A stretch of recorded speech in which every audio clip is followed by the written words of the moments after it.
cannot tonight.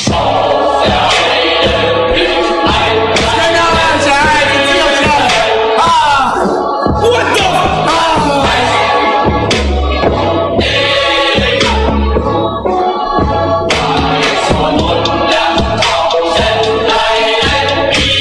Yay 24. Yay 24 in the chat.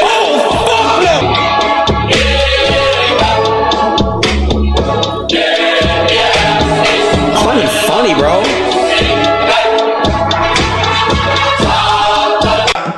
Bro, y'all know how wrong this video is, right? In so many fucking ways, bro. Bro, chat, if you laugh at that, you're fucking weird as fuck. Don't tell no lie about me, and I won't tell truths about you.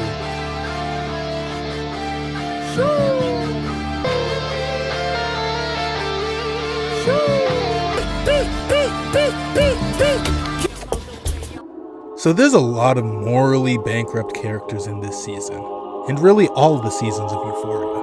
But today, I'm gonna give my case as to why Faye is the kingpin.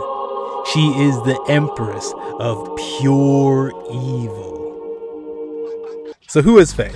Starting out in season 2, we learn that she's the boyfriend of some drug dealer. Our first introduction is her literally sticking a needle in her crotch. A fucking junky ass bitch, and you're probably fucking eating that ginger's ass for fucking oxys or whatever the fuck you're into. You're just putting it in there? What are you doing? Oh my god. Okay. Jesus, that's your whole fucking crotch. Ow.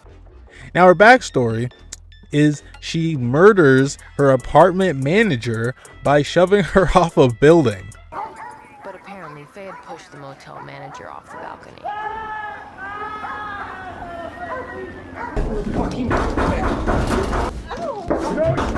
Get in the fucking vent. I love you.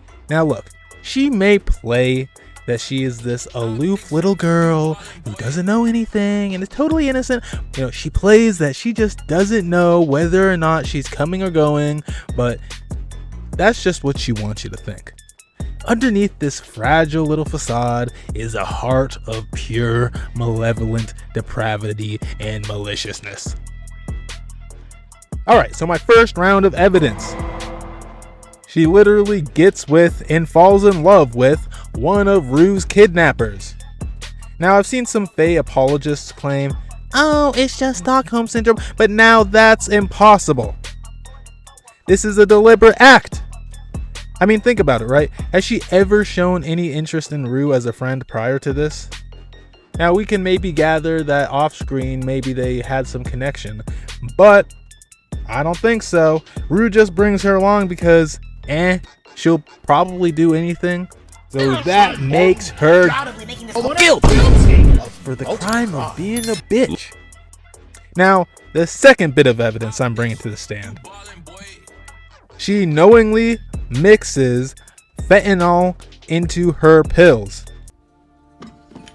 Wayne had forgotten to tell Faye to clean the scale. And the problem with fentanyl is, it's so strong, it only takes a few grains to kill you. It had made its way into the ecstasy.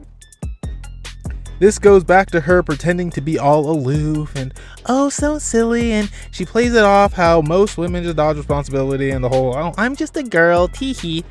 Yeah, no. We're not buying it this time, you little bitch. I'm onto your ass, okay? But this ends up actually killing one of Alamo's girls. She knew this would happen. Not sure we can believe Rue's narration where she claims, oh, it was just an accident. Because remember this, in the first episode of season 1, Versions of what happened that night. It all depends on who you ask, and to be honest, I'm not always the most reliable narrator. so she herself says that we can't trust her ass. And I'm not going to. Now my third bit of evidence. Earlier, at one point, she lies to Rue by telling her that they have money in a safe. Well, later it turns out that's false. Supposed to be money in here. You're the one who told me there was fucking money in here. There was. Just lie and lie and lie. Why am I the only one that's here? How could you do this to me? I thought you were my friend. I trusted you. I am your friend. on, you know me. I'm your friend. I am your friend. I didn't lie. Just keep your fucking voice down, please. You can trust me. Faye? Faye, don't. The Oscar goes to. She knows exactly what is in that safe. She's just doing this little act to pretend, oh no, I didn't actually know, I'm just gonna go scream for my boyfriend. And then justly, Rue KOs the fuck out of her. And you don't want to know what the worst part? I feel like of all the main characters this season, she has almost one of the better endings. Because Ali, let's be honest, his ass is going to prison for a long time. Rue's dead. Maddie was almost sold into like sex slavery, but I guess she's alright. What else?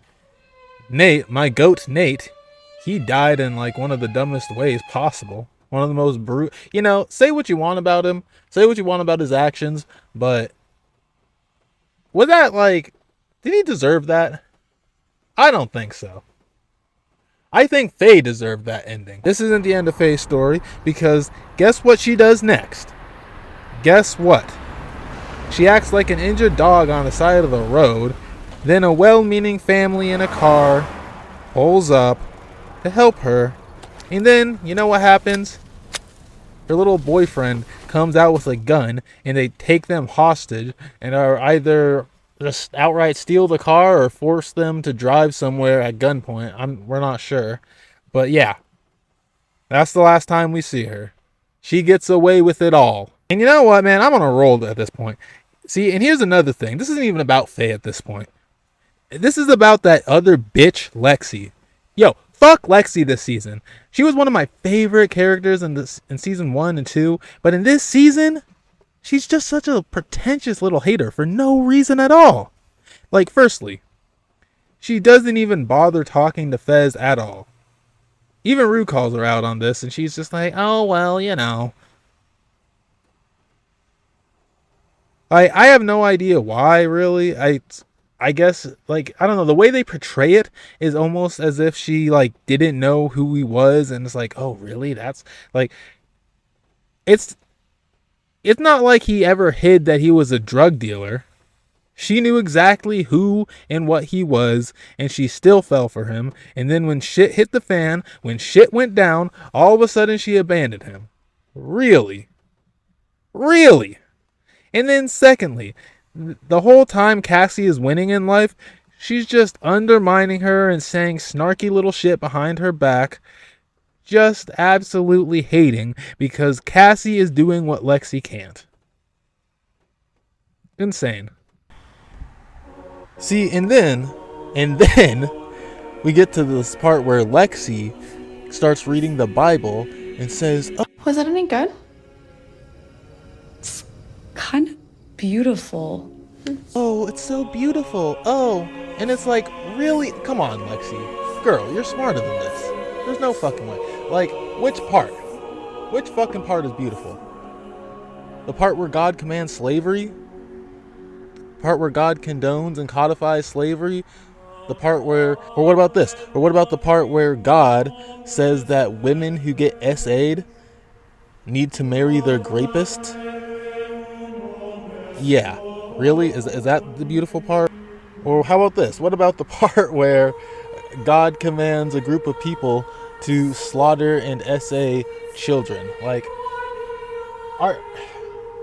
come on. Like, I don't know why people do this in shows and why people like put this crap in it, but it's just like it's getting ridiculous at this point. Like, her character has had a major downgrade. While the religious undertones have always been a thing in this series, this season really overdoes it and feels like it's an ad from like PragerU or something. This shit is awful. Oh yeah, and by the way, Jules is here this season. Hey Jules.